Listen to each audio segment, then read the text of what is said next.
हिंदी की इस कक्षा में आपका स्वागत है। हमने किया था अज्ञे जी की कविता नदी के द्वीप, उसमें से एक पद कर लिया था। आगे जो बची हुई कविता है उसको हम आज करते हैं। इस कविता की चर्चा हम कर चुके थे। इसकी जो विषय वस्तु है, इसका जो प्रतीक है वो हमने कर लिया था। आगे जो कविता है, आगे जो पद बचे हुए हैं उनको हम आज शुरू करते हैं। किंतु हम हैं द्वीप, हम धारा नहीं हैं, स्थिर समर्पण है हमारा।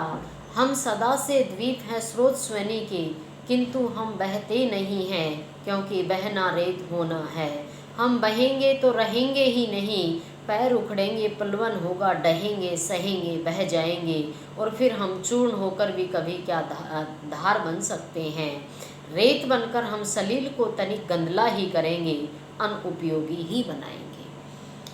जैसा कि पीछे भी हमने देखा था कि इसके दो अर्थ हम लेंगे। पहले शब्दार्थ इसमें लेंगे जो द्वीप के रूप में लेंगे, फिर हम इसका जो भावार्थ निकलेगा वो बताएंगे। हमने देखा था कि यहाँ स्रोत स्वनी अर्थात जो धारा है नदी की वो हमारे संस्कारों की प्रतीक है, और जो भूखंड है वो हमारे समाज का प्रतीक था, और यहाँ द्वीप जो है वो व्यक्ति का प्रतीक है। इसी चीज को हम आगे बढ़ाते हुए, किंतु हम हैं द्वीप, हम धारा नहीं। वो द्वीप कह रहा है कि हम द्वीप हैं, धारा नहीं। स्थिर समर्पण है हमारा, हमारा समर्पण जो है स्थायित्व में ही है। हम सदा से द्वीप हैं स्रोत स्वनी के, क्योंकि हम हमेशा से ही इस नदी के धारा के द्वीप हैं, किंतु हम बहते नहीं हैं, क्योंकि बहना रेत होना है। क्योंकि द्वीप कह रहा है कि हम बहते नहीं, अगर हम बहेंगे तो रेत होना हो जाएगा। मान लो द्वीप है, वो द्वीप अगर नदी की धारा के साथ बहेगा तो उसका अस्तित्व खत्म हो जाएगा, और वो क्या बन जाएगा, वो रेत बन जाएगा।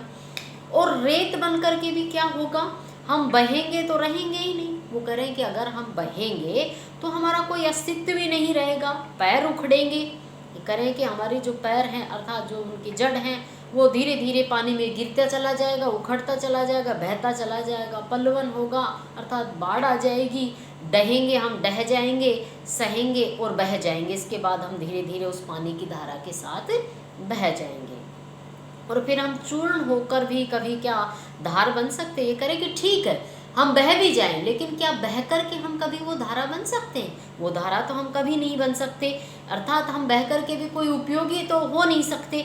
रेत बनकर हम सलील को तनिक गंदला ही करेंगे। इस तरह से जब हम बह जाएंगे तो रेत बन करके सलील अर्थात पानी को, जो निर्मल जल धारा बह रही थी, उस निर्मल जल धारा को भी हम गंदा ही करेंगे, अनुपयोगी ही बनाएंगे, और उसको भी हम अनुपयोगी ही बनाएंगे। ये तथा द्वीप के रूप में। अब आता है हमारे ऊपर, व्यक्ति के ऊपर, व्यक्ति के व्यक्तित्व के ऊपर, हमारे समाज के ऊपर, हमारे संस्कारों के ऊपर क्या आएगा।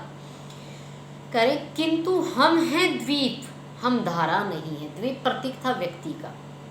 ये कह रहे हैं कि हम द्वीप हैं, अर्थात हमारा व्यक्तित्व जो है वो एक इंसान का व्यक्तित्व है, एक मनुष्य का व्यक्तित्व है। हम धारा नहीं है, हम संस्कार नहीं है, हम संवेग नहीं है। स्थिर समर्पण है हमारा।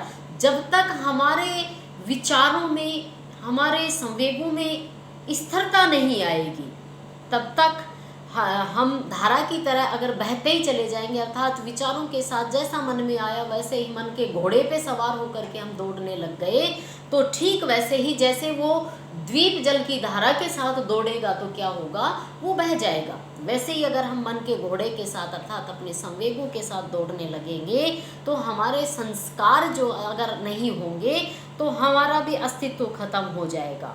स्थिर समर्पण है हमारा, इसलिए स्थायित्व में ही हमारा व्यक्तित्व है।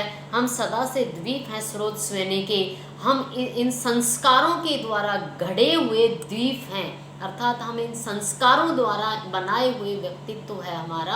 हमारा जो व्यक्तित्व, जो अस्तित्व इन संस्कारों का ही बनाया हुआ है, इसलिए हम हमेशा से ही इन स्रोत स्वनियों के अर्थात इन संस्कारों के ही द्वीप, इन संस्कारों के द्वारा ही हम इंसान, मनुष्य बनाए गए हैं। किंतु हम बहते नहीं हैं, क्योंकि बहना रेत होना है। लेकिन हम अर्थात जिसका जितना उच्च व्यक्तित्व होता है उतना ही उसमें स्थायित्व आप देखेंगे, उतना ही उसमें सादगी, सरलता और स्थायित्व होगा। वो बैलेंस्ड रहता है, वो संतुलित रहता है। तो वही बात यहाँ पर कही गई है, किंतु हम बहते नहीं, क्योंकि बहना तो रेत होना है। ये कह रहे हैं कि हम भावधारा के साथ बहते नहीं हैं। हम हमारे जो विचार हैं उनमें एक बैलेंस है, एक स्थायित्व है, एक स्थिरता है। हम बहते नहीं हैं क्योंकि बहना तो रेत होना है। और जो भी अपने विचारों को संतुलित नहीं रख पाता है वो बिल्कुल वैसे ही बह जाता है उन भावधाराओं के साथ जैसे वो द्वीप बह जाता है, और द्वीप के बहने से उसका अस्तित्व खत्म हो जाता है। ऐसे ही जो लोग अपने विचारों को अच्छे से अपने विचारों का मंथन नहीं करते और उनको संतुलित नहीं रखते हैं, वो भी बह जाते हैं। इसलिए वो कहते हैं कि नहीं, हमारा व्यक्तित्व बहना नहीं है, क्योंकि बहना तो रेत होना है। रेत होना मतलब नष्ट हो जाना है, इसलिए हम कभी भी बहते नहीं हैं। हम बहेंगे तो रहेंगे ही नहीं। करें कि अगर हम बहेंगे, अर्थात हम अगर हमारे विचारों में स्थायित्व नहीं होगा तो हम रहेंगे ही नहीं। एक बार सोच करके देखिए कि अगर हमारे विचार स्थिर ना हो और हमें यही ना पता हो कि हमें क्या करना है, क्या नहीं करना, क्षण में ऐसा, क्षण में वैसा, और उतावलापन हो, और जो एक अफरा तफरी वाली जो ज़िंदगी हो, इस तरह की ज़िंदगी तो देखा जाए तो जो असामाजिक तत्व होते हैं उनकी ज़िंदगी होती है। और यही चीज़ यहाँ पर दिखाई गई है। ये कह रहे हैं कि हम बहेंगे तो रहेंगे ही नहीं। अगर हम उसमें बह जाएंगे तो इस समाज में हमारा कोई अस्तित्व नहीं रहेगा। ठीक वैसे ही जैसे द्वीप बहता है तो उसकी मिट्टी जो है वो उस भूखंड में मिल जाती है, वैसे ही हमारा भी अस्तित्व खत्म हो जाएगा। हम भी इस दुनिया में, हमारे इस शरीर की भी रेत हो जाएगी, इसकी भी मिट्टी बन जाएगी और हमारा अस्तित्व भी खत्म हो जाएगा। ये कह रहे हैं कि पैर उखड़ेंगे, पलवन होगा, डहेंगे, सहेंगे, बह जाएंगे। कह रहे हैं कि अगर हमने ऐसा किया, हमारे विचारों में संतुलन नहीं रहा, तो अगर हमने ऐसा किया, विचारों को बैलेंस्ड नहीं किया, विचारों को हमने संतुलित नहीं किया, अर्थात हमारे संस्कारों के हिसाब से अगर हमने अपने आप को मजबूत नहीं बनाया, तो हमारे पैर उखड़ जाएंगे इस समाज में और पलवन होगा। फिर हमारी ज़िंदगी में एक बहुत बड़ा तूफान आएगा और हम एक दिन ढह जाएंगे, टूट जाएंगे, और फिर हम इन भावधाराओं के साथ ही बह जाते हैं।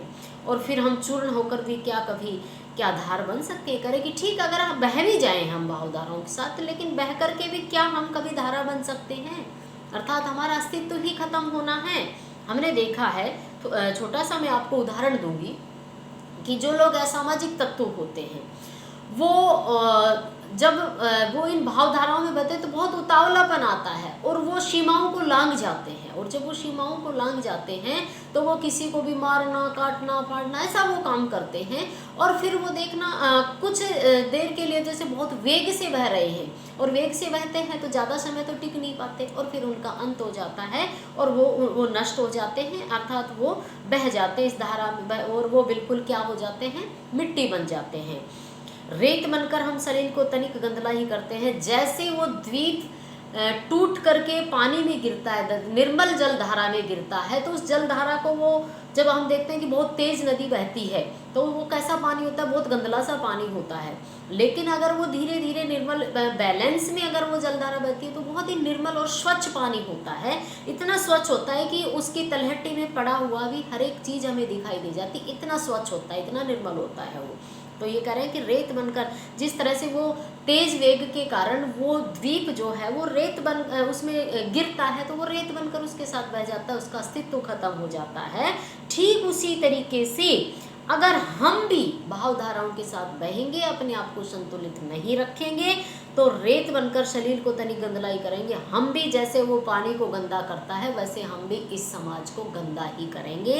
इस समाज को हम कुछ अच्छा नहीं दे सकते हैं। हम भी इस समाज में गंदगी ही फैलाएंगे और इस समाज को हम अनुपयोगी बनाएंगे, अर्थात इस समाज के लिए हमारा कोई अस्तित्व नहीं रह जाएगा, हमारा कोई उपयोग नहीं रह जाएगा। द्वीप हैं हम, ये नहीं है साफ, ये अपनी नियति है। ये कह रहे हैं कि द्वीप हैं हम, ये कोई श्राप नहीं है, ये तो नियति है। अर्थात हमारा व्यक्तित्व है इस समाज में, इस दुनिया में, हमें इंसान की ज़िंदगी मिली, हमारा अस्तित्व है, ये कोई श्राप नहीं है, ये तो हमारी नियति थी। हम नदी के पुत्र हैं, बैठे नदी की क्रोड में, अर्थात हम इन संस्कारों से बनाए हुए ही इंसान हैं और हमारा व्यक्तित्व है और वो हम इस समाज की गोद में ही बैठे हुए हैं। वह व्रत भूखंड से हमको मिलाता है। ये संस्कार जो हैं हमारे, ये संस्कार जो व्रत भूखंड अर्थात जो हमारा समाज है, भूखंड समाज का प्रतीक था, ये संस्कार जो हैं ये हमें हमारे समाज से मिलाते हैं और वह भूखंड अपना पितर है। और जिस समाज की बात हम कर रहे हैं वो समाज हमारा पिता है। जैसे हम अपने पिता से जन्म लेते हैं वैसे ये समाज ही तो हमें जन्म देता है कि फलां व्यक्ति फलां चीज़ है, फलां व्यक्ति फलां पोस्ट पे, अरे भाई फलां व्यक्ति तो बहुत अच्छा है। ये सारी चीज़ें हमें कौन देता है? ये समाज देता है। इसलिए ये समाज ही हमारा माता पिता है। इस समाज के बगैर हमारी जिंदगी कुछ भी नहीं है। नदी तुम बहती चलो, इसलिए कह रहे हैं कि हे भावधारा, हे संस्कार रूपी भावधारा तुम बहती चलो, क्योंकि जब संस्कार रूपी भावधारा बहती चलेगी तो हमारे जो व्यक्तित्व है उसको वो बहुत ही निखारती चलेगी। भूखंड से जो दाय हमको मिलता रहा, ये कह रहे हैं कि समाज से जो हमें संपत्ति मिली है वो संपत्ति हमें मिलती रहे। इसलिए संस्कार तो जितने हम संस्कारों में जिएंगे, जितना हम समाज में रहेंगे, उतने ही संस्कार हमारे अंदर आते चले जाते हैं। इसलिए कह रहे हैं कि ये संपत्ति जो हमें समाज से मिली है, ये संपत्ति हमें मिलती रहे। इसी तरीके से मांझती संस्कार देती चलो, इसी तरीके से तुम हमें संस्कार देती हुई हमारे जो व्यक्तित्व है उस व्यक्तित्व को मांझती चलो, उस व्यक्तित्व को निखारती चलो। अर्थात किसी भी चीज़ को मांझने से जो उसके ऊपर काई होती है वो काई हट जाती है, उसका मैल हट जाता है और वो चमकने लगता है, वो स्वच्छ हो जाता है। ठीक उसी तरीके से यहाँ पर मांझने शब्द का वर्णन लिया है कि अगर हमारे व्यक्तित्व में कुछ कमियां हैं तो वो कमियां भी धीरे धीरे संस्कारों के कारण दूर हो जाएंगी और हमारा व्यक्तित्व निखर करके सामने आएगा। इसलिए हे संस्कार रूपी धारा तुम लगातार बहती चलो और इस तरह से तुम बहती हुई मेरे संस्कारों को मांझती चलो। यदि ऐसा कभी हो मतलब अगर कभी भी मेरे व्यक्तित्व में कोई भी कमी आती है या कोई भी गंदलापन आता है तो ये उन संस्कारों को संबोधित करते हुए कह रहे हैं कि हे मेरे संस्कार रूपी धारा तुम बार बार मेरे पास आना और मुझे मांझते रहना, अर्थात मुझे तुम एक नया व्यक्तित्व देते रहना, अर्थात मेरे व्यक्तित्व को चमकाते रहना। इस तरह से ये कविता बहुत ही भाव भरी कविता थी जिसे एक द्वीप के माध्यम से समझाया गया है और इसमें बताया गया है कि हमारे व्यक्तित्व का निर्माण कैसे होता है। इसलिए हमें हमेशा अपने विचारों को बैलेंस रखना चाहिए और जो हमारे संस्कार हैं उन संस्कारों के हिसाब से हमें अपने व्यक्तित्व का निर्माण करना चाहिए। उन संस्कारों के सांचे में अपने व्यक्तित्व को रख देना चाहिए ताकि उन संस्कारों द्वारा जो एक सुंदर सा ढांचा, एक सांचा बनाया गया है, उस सांचे में एक सुंदर सा व्यक्तित्व निखर करके सामने आए। यही चीज़ इस कविता के माध्यम से बताई गई है। धन्यवाद।